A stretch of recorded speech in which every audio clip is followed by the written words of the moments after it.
anticipato, rieccoci di nuovo in diretta. Buongiorno a chi si fosse collegato solo adesso. Approfondimento con la CGIL, parliamo di precarietà, di stipendi bassi e tutto questo ha ripercussioni sulle pensioni. Lo facciamo insieme a Mauro Visentini, segretario generale della CGIL Treviso. Buongiorno, ben ritrovato. Buongiorno. E insieme a Sara Pasqualini della segreteria SPI Treviso. Ben ritrovata Sara. Buongiorno. 0422 1628 332 per intervenire in diretta e porre domande ai nostri ospiti.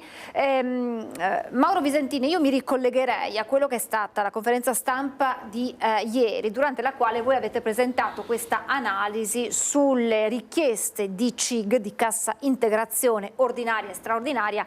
e sulle crisi aziendali, perché insomma sono due aspetti strettamente legati. Quello che è emerso è che da una parte, se diminuisce l'ordinaria, diminuisce la straordinaria e non è, aumenta la straordinaria, e non è un bel segnale, perché diceva significa che delle crisi che erano momentanee si sono stabilizzate. È proprio questo il dato che noi abbiamo evidenziato, che abbiamo visto dai dati fornitici dall'Osservatorio Lavoro e Welfare, che è un osservatorio nazionale che verifica tutti gli andamenti delle casse integrazioni e del mercato del lavoro in Italia e fa dei focus. Abbiamo indagato la provincia di Treviso e sostanzialmente vediamo che rispetto al trimestre precedente, ma anche al trimestre corrispondente dell'anno precedente, il primo trimestre del 2024 sul primo trimestre del 2025, c'è una diminuzione delle casse integrazioni ordinarie, della richiesta di ore di casse integrazioni ordinarie, e questo sembrerebbe a prima vista una buona notizia. Se però scorriamo la tabella andiamo a vedere, ma non ne avevamo dubbi purtroppo, che le casse integrazioni straordinarie ordinarie non si sono risolte con i lavoratori che rientrano in fabbrica e ritornano al lavoro, ma purtroppo con casse integrazioni straordinarie, ovvero sia con tavoli di crisi aperti e con il rischio della perdita dei posti di lavoro, oltre che delle ore del lavoro. Per cui questo è un po' il dato che ci ha allarmato, con una diminuzione sì del 10% circa delle ore di cassa integrazioni ordinarie rispetto al periodo precedente, ma con un aumento di circa l'860% delle ore di cassa integrazione straordinaria. Questo vuol dire che tanti lavoratori, oltre ad avere un salario ridotto per effetto della cassa integrazione, potrebbero vedere anche la scomparsa del proprio posto di lavoro. Se è vero che viviamo in un clima di assoluta incertezza, vuoi per le crisi internazionali, vuoi per questi annunci poi ritrattati sui dazi statunitensi, è anche vero, e lei lo ha spiegato ieri, che sono problemi che hanno origini lontane, ben prima di queste situazioni. Assolutamente sì, questa situazione ha solo catalizzato e forse accelerato le condizioni dell'industria del nostro territorio, ma il fatto che si sia lasciato fare al mercato senza poter orientare le scelte con le modalità che i governi ai vari livelli hanno a disposizione, vuol dire che il mercato ovviamente fa il proprio mestiere, che è quello di trarre il massimo profitto senza tener conto di cosa succede nel territorio. Per cui se adesso produrre un prodotto di un certo tipo che in Italia ha un determinato costo, lo sposto e lo faccio produrre in un altro territorio dell'est piuttosto che dell'estremo oriente, è chiaro che ho un costo minore e i dividendi per i proprietari di queste società aumentano. È ovvio che nel territorio rimangono le fabbriche chiuse e la gente a piedi. Ecco, ci sono dei dati, dei grafici che lei ci ha fatto avere sull'andamento delle assunzioni per anno. e insomma un andamento abbastanza oscillatorio. Vediamo chiaramente c'è questo picco verso il basso, adesso vedo di alzare in modo che possano vedere i telespettatori anche quello che sono gli anni di riferimento, perché questo è il 2020, anno Covid, ma insomma la situazione non sì, questo è un grafico che sostanzialmente spiega l'andamento del mercato del lavoro, delle assunzioni dal 2008, anno pre-crisi, del 2008-2011 e fino al 2024. Qua si vede il totale delle assunzioni che hanno un'oscillazione abbastanza, come dire, movimentata e dinamica, e soprattutto si nota il 2020 con il picco del Covid e il rimbalzo degli anni successivi, con un calo che si comincia a registrarsi dal 2022 al 2023. Nel grafico successivo c'è l'andamento del tempo determinato, ovvero sia delle assunzioni a tempo determinato. Anche queste hanno sostanzialmente lo stesso andamento e la stessa curva, mentre per le assunzioni a tempo indeterminato, al di là del fatto che sono molto inferiori, e dopo magari con l'ultima tabella le andremo a vedere, sono molto inferiori rispetto ai tempi indeterminati, sono circa un terzo, e in alcuni casi ancora meno. Dal 2008 al 2024 si vede che il picco è comunque in discesa abbondante, mentre nelle prime curve l'inizio e la fine più o meno si equiparano. Nella curva delle assunzioni a tempo indeterminato, cioè del lavoro stabile, il lavoro non precario, ecco, c'è un calo importante, e che come dire, ha avuto qualche picco in momenti in cui c'erano gli incentivi alle aziende per le assunzioni, e dopo c'è il crollo e pertanto quegli incentivi non sono serviti a costruire lavoro stabile. L'ultima curva, l'ultimo grafico, è quello legato invece alle assunzioni degli apprendisti, cioè cosa si sta costruendo per il futuro nel nostro territorio, nel mondo del lavoro, per cui le assunzioni rivolte ai giovani eccetera, e qua si vede il drammatico crollo da 12.000 a 6.000 assunti, che continuano ad avere un andamento piuttosto, come dire, a ribasso, fino ai picchi che coincidono con gli incentivi, se vediamo per le assunzioni a tempo indeterminato sopra i picchi di calo, e dopo come dire, comunque una mesta ripresa che non ha mai avuto, come dire, nessun tipo di innalzamento. Questo perché le aziende preferiscono il lavoro precario piuttosto che investire nella formazione, perché un lavoratore apprendista costa molto meno di un lavoratore a tempo determinato, ma anche a tempo indeterminato. Però è ovvio che si fa un investimento per provare a costruire il futuro delle aziende. Vediamo che c'è un mercato del lavoro che potrebbe essere, come dire, ribattezzato "prendi i soldi e scappa", nel senso che porta a casa il lavoratore quando ti serve e quando non ti serve più. Quando le cose vanno male non stai là a guardare che cosa succede, e casomai licenzi o chiudi i contratti di lavoro e salva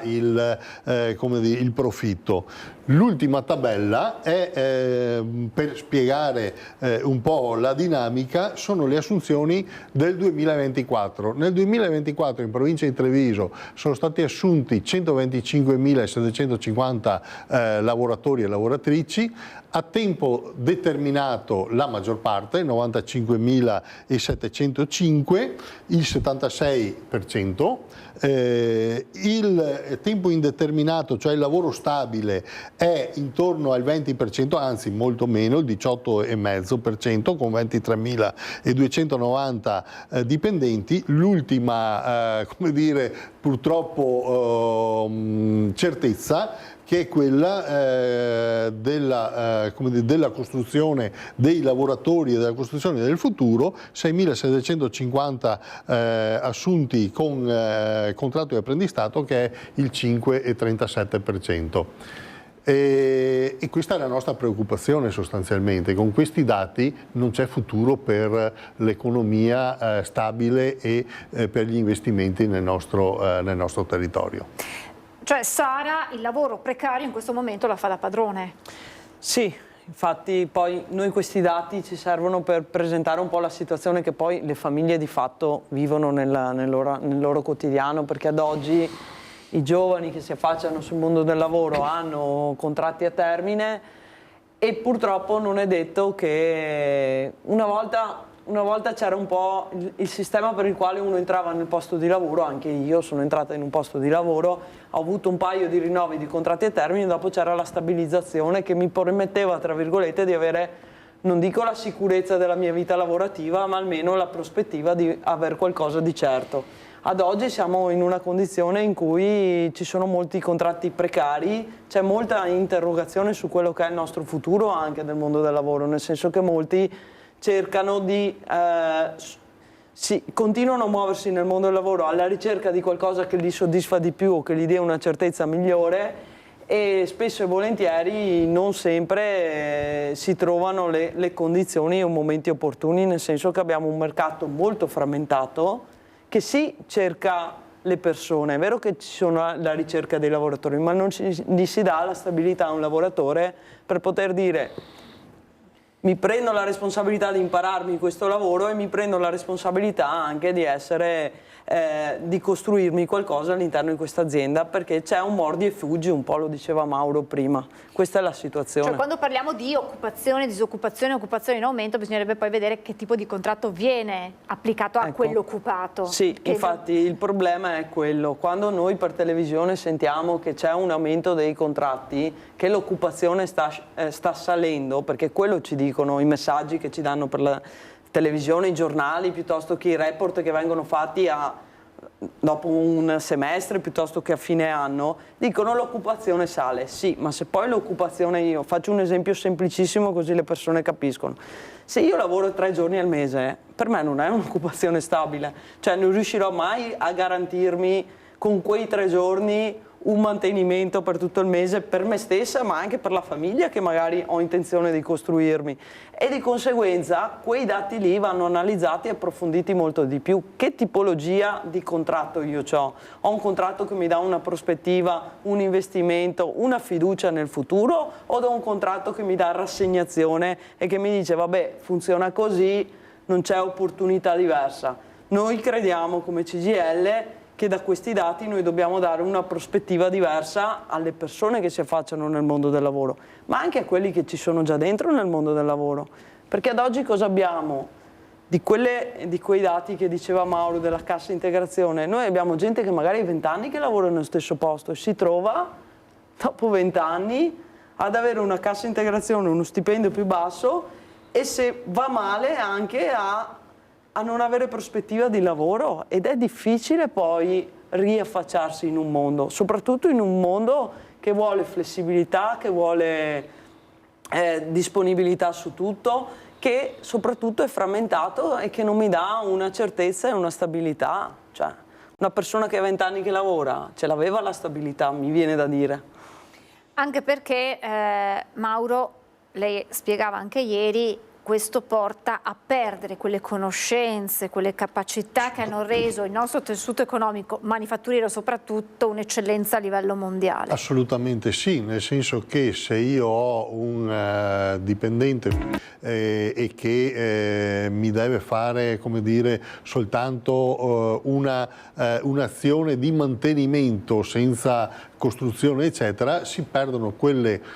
capacità, quel know-how, quelle specificità che si costruiscono in anni di esperienza e che vengono, come dire, a mancare, e che sono quelle che hanno determinato la capacità del nostro Paese di entrare nei mercati con prodotti di alta gamma, di qualità, di eccellenza, eccetera. E questo chiaramente lo costruisci, non lo inventi il dipendente che sa, che ha l'esperienza e che sa costruire. Al massimo lo puoi rubare a un'altra azienda perché o arriva più da vicino o fa un orario differente o gli dai qualche euro in più, ma così non costruisci certamente come dire, un settore produttivo, un tessuto produttivo che sia in grado di rimanere nel mercato e affrontare le sfide del mercato globale come abbiamo di fronte. Tutto questo, Sara, che ricadute ha sul fronte pensioni? Pensioni di oggi, pensioni di domani? Sì, infatti. Cioè, il problema è che oggi abbiamo chi è in pensione dice ma io ho la mia pensione, mi arriva ogni mese, sono dipendente dell'INPS e quindi sono abbastanza tranquillo. Sull'abbastanza io mi concentrerei, nel senso che è vero che chi ha pensione ha raggiunto il suo traguardo e può vivere una vita serena, fermo restando che non abbia acciacchi di salute, perché purtroppo sappiamo benissimo che la popolazione più fragile oggi è proprio quella dei pensionati, perché da una certa fascia d'età, insomma, se si iniziano ad avere qualche problema, poi purtroppo sono argomenti che abbiamo già trattato, mi dispiace anche doverli rivocare, però è ovvio che se uno non ha problemi può vivere sereno. Però oggi il pensionato è un po' il bancomat generale della situazione sociale del paese, e ve la spiego anche perché vi dico questo sostantivo, perché di fatto il pensionato è il welfare per la famiglia, perché la famiglia spesso e volentieri non ha l'opportunità, proprio per quello che dicevamo prima, avendo lavori molto frammentati, molto precari, è anche difficile l'organizzazione familiare se si hanno dei figli, e generalmente ci si affida ai nonni, se stanno in salute, come aiutanti per la famiglia. Poi c'è la partita che comunque sono anche il bancomat da un punto di vista economico, perché ritornando al discorso della precarietà, se uno ha difficoltà ad arrivare a fine mese, magari è il genitore che in qualche modo ma sì, ti do una mano a pagare il mutuo, ma sì, vediamo qua le bollette come facciamo, e quello che ci sta dietro. Fermo restando che oggi la situazione delle pensioni è questa, perché oggi noi abbiamo tutta una serie di pensionati che si sono affacciati alla pensione con un sistema, un conteggio, noi lo diciamo in modo tecnico misto, nel senso che quello il retributivo più ovviamente quello che sta avvenendo del contributivo. Però domani è diverso il conteggio che sta facendo l'INPS, quello che noi diciamo, l'attenzione che noi cerchiamo di portare è che domani chi andrà in pensione avrà il conteggio contributivo, e il conteggio contributivo è inferiore rispetto a quello che hanno oggi i pensionati. Quindi ci troveremo in una situazione in cui le persone avranno una pensione più bassa in una condizione in cui i dati ci dicono che il potere d'acquisto, il costo della vita sta aumentando, e è aumentata per tutte le famiglie. Quindi ci troveremo in una frammentazione del lavoro, in una situazione in cui ci sarà poca risorse economiche, e con la prospettiva che anche quelle risorse economiche non le avremo neanche quando avremo finito di lavorare, con l'aspettativa di vita che mi dice anche che se oggi un pensionato che ha iniziato giovane, perché una volta a 16 anni si iniziava a lavorare, se non prima, molti hanno iniziato a lavorare a 14 anni, a 16 anni, quindi hanno raggiunto i loro famosi 42 anni di contributi, 42 anni e 10 mesi sui 60 anni, e quindi hanno ancora una prospettiva di vita lunga. Ci troveremo che andremo in pensione a 70 e rotti anni, e a 70 e rotti anni la persona entra in quella fascia di età che è più soggetta ad avere problemi, con la situazione che avrà anche meno risorse economiche, per tutto il ragionamento che abbiamo tentato di mettere in piedi, che dice che meno verso, meno prenderò domani, e se prenderò domani meno, devo oggi preoccuparmi su come arriverò a quel punto lì domani. E a questo punto entrano in gioco i fondi complementari ai quali c'è sempre più interesse, ma noi ci fermiamo per la pubblicità e ne parliamo subito dopo, tra pochissimo.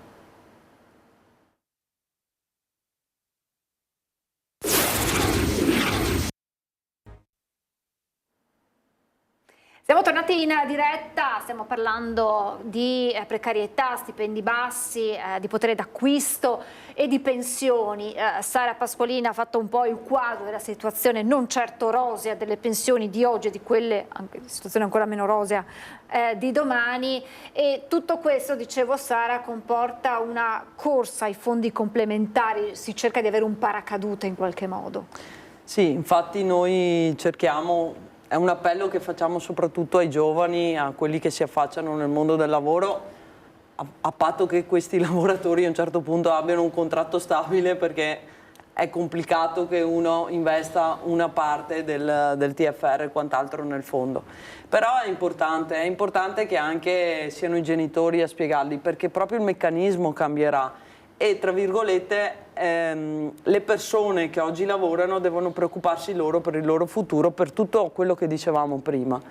Il fondo complementare cos'è di fatto? È l'opportunità che viene data all'interno dell'azienda di mettere da parte appunto la partita del TFR e una quota di versamento che decide ovviamente il lavoratore e la lavoratrice,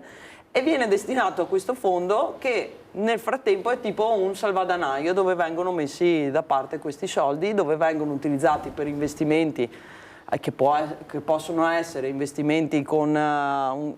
titoli finanziari più alti o più bassi, a seconda di se uno vuole il metodo precauzionale o il metodo un po' più in borsa, più attivo. Questa è sempre la scelta del lavoratore e della lavoratrice. E questo salvadanaio, nel momento in cui arriverà al traguardo della pensione, lo potrà, tra virgolette, usufruire per integrare quella che sarà la sua pensione all'epoca, nel prossimo futuro, nel senso che si troverà, come dicevamo prima, con una pensione calcolata esclusivamente sul contributivo, che avrà un valore molto basso rispetto a quello che ad oggi è anche il suo stipendio,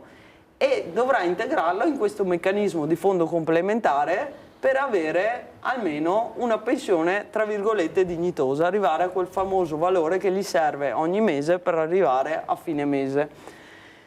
È importante informarsi, anche qui ce ne sono tantissimi, perché poi quando c'è domanda ci sono tantissime offerte. Ad oggi ci sono fondi a livello regionale, fondi sui contratti nazionali, ci sono fondi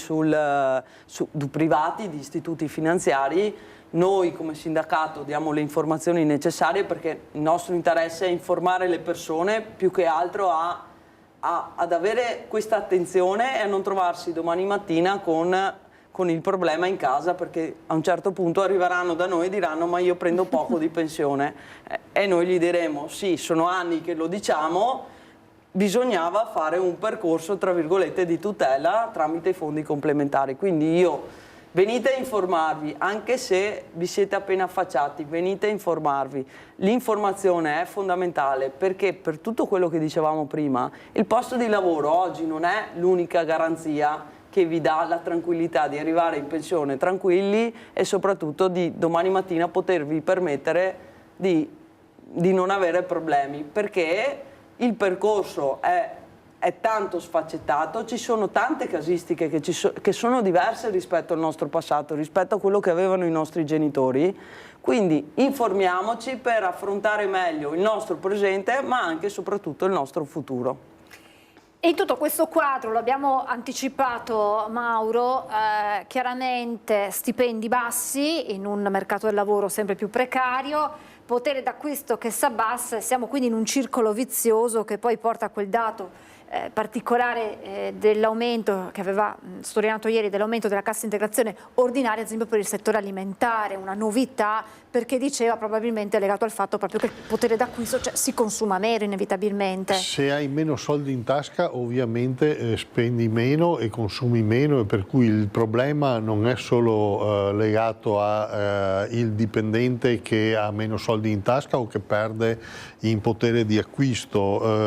Noi noi abbiamo fatto un calcolo che tra il 2022 e il 2023, con i dati dei redditi del Ministero delle Finanze, ci sta una perdita per il lavoro dipendente in media di 2.322 euro, per cui circa il 10%. Qua sta dentro tutto, nel senso, quel dipendente che prende 5.000 euro, 6.000 euro al mese, sono pochi ma ce ne sono, e quelli che sono tanti che invece prendono i 1.000, i 1.200, i 1.500 euro al mese, che sono la maggior parte purtroppo. Ecco, rispetto a questo noi pensiamo che vada fatta una operazione di recupero almeno del costo dell'inflazione, anche perché dopo l'inflazione non batte nella stessa modalità su tutti gli stipendi, perché se il mio stipendio lo utilizzo solo per pagare le bollette e per fare la spesa e dopo è finito, è ovvio che l'inflazione grava molto di più. Se invece il mio stipendio, perché è molto più alto, non serve solo per le bollette e per fare la spesa, ma magari anche per le vacanze, per gli investimenti eccetera, allora l'inflazione magari pesa molto meno. Ecco, noi siamo in questa fase dove diciamo che perlomeno nei rinnovi dei contratti, e proprio per questo in alcuni casi non abbiamo firmato dei contratti perché non raggiungevano neanche la metà del recupero del potere di acquisto, e in alcuni casi siamo ancora in sciopero, penso ai metalmeccanici, perché appunto chiedono fortunatamente in maniera unitaria che si possa arrivare almeno a coprire tutto il costo dell'inflazione nel rinnovo contrattuale, perché il rischio è quello che si lavora tanto e si è poveri lo stesso, e non si riesce neanche come dire, ad arrivare alla fine del mese. Questo, dicevo prima, impatta soprattutto in quella persona, in quel lavoratore che chiaramente fa fatica ad arrivare alla fine del mese, ma a sua volta impatta anche come dire, nei consumi, per cui anche dove vado a fare la spesa, dove vado a fare le vacanze, se ci riesco a ritornare a fare le vacanze, impatta sulla sanità, dove magari non riesco ad andare dal medico o a comprare i medicinali, e impatta anche sui pensionati che sono a casa e che prendono la pensione come dire, con i contributi versati oggi dai lavoratori dipendenti, perché se calano gli stipendi calano anche i contributi e si fa più fatica a pagare la pensione. Ecco che anche i pensionati, proprio per questo effetto e per l'effetto come dire, del non recupero di tutta l'inflazione, hanno perso in media il 6% della loro pensione, del potere di acquisto con la loro pensione, seppur anche magari è aumentata di qualche euro. Dico qualche euro perché in alcuni casi non è aumentata neanche di quello. Ecco allora che bisogna pensare a un mercato del lavoro dove il lavoro sia retribuito in maniera corretta, in maniera equa, che il costo dell'inflazione sia come dire, assorbito dagli aumenti contrattuali, e soprattutto che ci sia un'equa redistribuzione della ricchezza, perché da come stiamo vedendo, e avremo i dati fra qualche giorno, la ricchezza nel nostro paese, ma parlo nei paesi di Treviso, non nel paese in Italia, si sta sempre più polarizzando, con una grande massa di cittadini che sono allocati nella parte bassa della scala dei redditi, e con pochi che hanno dei redditi che stanno aumentando in maniera esponenziale. Nel giro di un anno stanno raddoppiando le loro come dire, disponibilità economiche. Ecco, questo è un po' il tema che noi vorremmo superare, proprio con il superamento della precarietà, con il superamento del lavoro povero e con il superamento, come dire, dell'inflazione nei stipendi. Abbiamo un telespettatore in linea e mi scuso per l'attesa. Pronto, buongiorno. Buongiorno. Buongiorno, prego signora. Vorrei dire ai rappresentanti sindacali che è facile parlare, ma dico, se un piccolo imprenditore è in crisi, nel senso non ha lavoro, cosa deve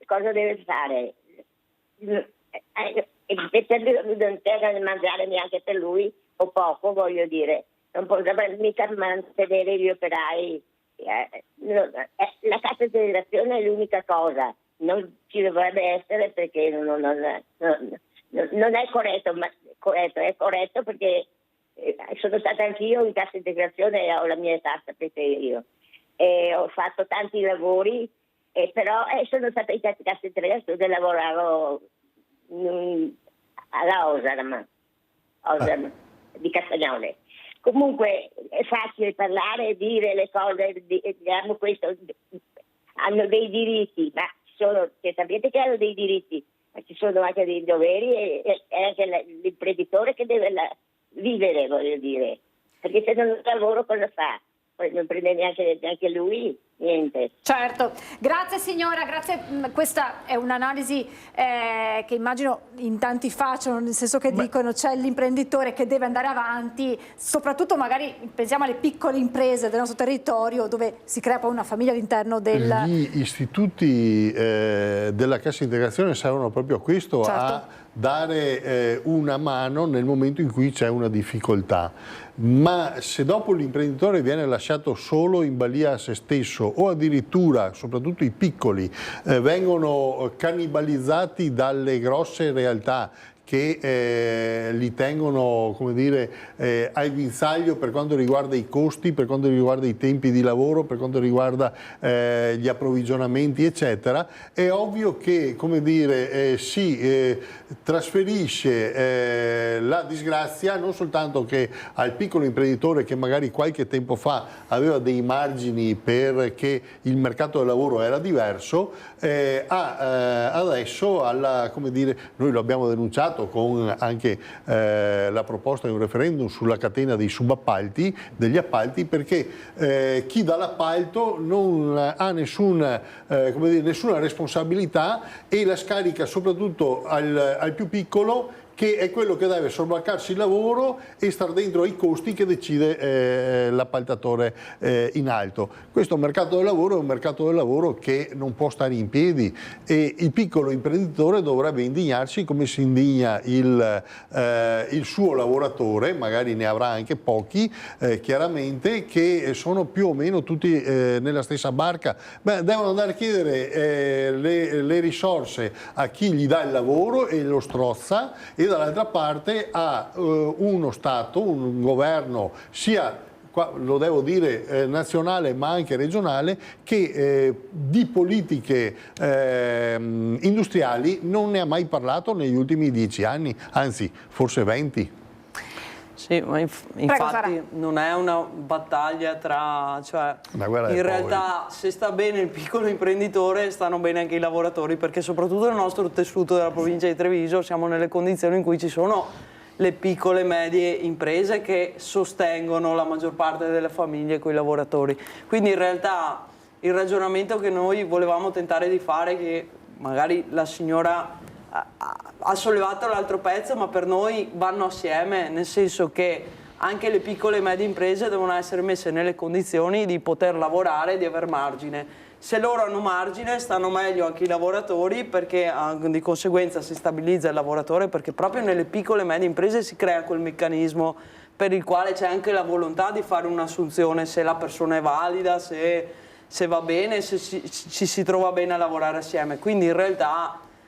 dobbiamo ricostruire questo tessuto sociale che ci permette di avere più forza nella contrattazione di quelli che decidono per noi, perché ad oggi siamo soggetti che quelli che decidono per una piccola parte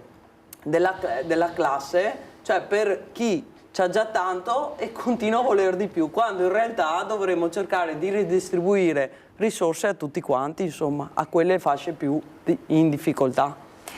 Sara, torniamo a questo meno 6% che ha illustrato Mauro relativo proprio ai redditi per pensione, quindi questo potere d'acquisto che inevitabilmente cala anche per i pensionati, e sappiamo che poi rinunciano a curarsi, rinunciano alle medicine, rinunciano anche magari a fare la spesa, da qui quel dato di cui abbiamo parlato prima. Sì, perché in realtà il meccanismo è questo. Io sono andato in pensione e il mio valore, quando sono andato in pensione, mi permetteva di fare tutta una serie di azioni. Nonostante c'è il meccanismo della perequazione che noi spesso spieghiamo anche in questa trasmissione, che è la rivalutazione della pensione, ad oggi è un po' quello che sta succedendo ai stipendi dei lavoratori, nel senso che quella rivalutazione non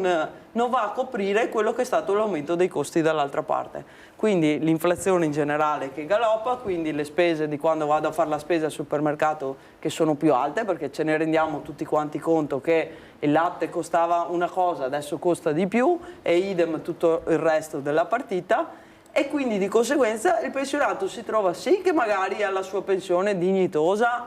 perché ha versato i contributi, ma con il valore negativo rispetto a quello che potrebbe essere, e col meccanismo che dicevamo prima, perché poi deve iniziare a fare delle rinunce e poi deve dare delle priorità che abbiamo tutti, ma che ha in modo particolare anche lui, perché se inizia a dover dare assistenza anche ai familiari, ai figli e ai nipoti o quant'altro, si trova nelle condizioni che, mi dispiace dirlo ai pensionati che sono collegati da casa, ma non possono neanche godersi la loro pensione a un certo punto. E Mauro, riusciamo a commentare questa tabella sul reddito per lavoro dipendente, reddito per pensioni, per insomma, fare un'ulteriore fotografia della situazione? Sì, diciamo che presi i lordi medi, la paga media di un lavoratore dipendente è circa 1.700 euro al mese. Qua è la media, è come quella del pollo, nel senso che c'è quello che prende 1.200, come dicevo prima, e quello che ne prende 5.000. Sono molti di più quelli da 1.200 e quelli che prendono 5.000. E lo stesso per la pensione media. La pensione media che è calcolata in 1.400, però noi abbiamo un picco di cittadini pensionati, soprattutto pensionate, che sono sotto i 1.000 euro, e per cui anche qua, come dire, la media è quella del pollo, ma serve proprio perché ognuno faccia il raffronto. Ma come mai, se la media è questa, la mia busta paga e la mia pensione è qualche centinaio di euro sotto a quella media? Vuol dire che c'è qualcuno che porta a casa molto di più, e magari se l'è guadagnato, ha avuto più fortuna, eccetera, eccetera, eccetera. Però il rischio, come dire, di non arrivare alla fine del mese per molti è proprio dovuto dal fatto che si sono abbassate di molto le possibilità dei redditi bassi, come dire, dando più disponibilità agli altri redditi, a chi, come dire, quando è stato fatto anche la riforma, l'ultima riforma degli scaglioni del fisco, si sono abbassate le tasse sostanzialmente ai redditi quelli medio-alti, e non si sono certamente toccati i redditi bassi. Il 25% e il 23% è rimasto per tutti, e chi aveva come dire, una tassazione al 28% è stata portata al 23%, per cui ci sono delle situazioni che devono in qualche maniera essere risistemate. Ovviamente non può essere una guerra dei poveri, deve essere però, deve esserci la consapevolezza che andare a continuare a raschiare il barile sul posto, come dire, dove c'è tanta gente perché comunque faccio cassa, non è la soluzione per nessuno, e soprattutto per la prospettiva di questo Paese. Siamo ancora in tempo per invertire la rotta? Siamo in tempo per invertire la rotta, e qua mi prenderò dopo, come dire, la tirata di orecchie da parte della conduttrice. Noi